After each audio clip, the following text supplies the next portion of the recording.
guys. Ayan. Is June 13, 2026. Nasa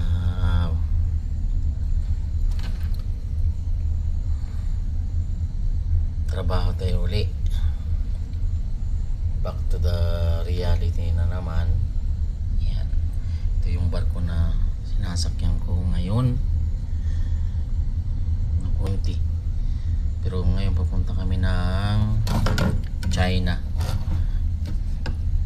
Hopefully before bumitaw ng Asia is mapuno siya para pag tumawid kami ng Pacific Ocean is hindi kami alunin. Kababalik ko lang noong June 10. Tapos na yung 4 na buwan na bakasyon, kaya back to work.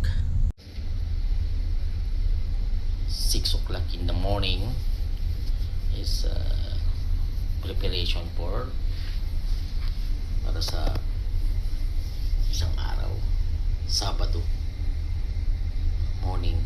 And guys, back to work. Ayan, ganda ng sikat ng araw. 9 months balik sa gitna ng karagatan.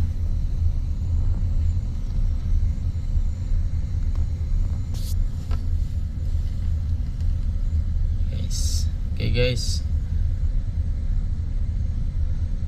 at pagtawid ng Pacific Ocean, we'll update it.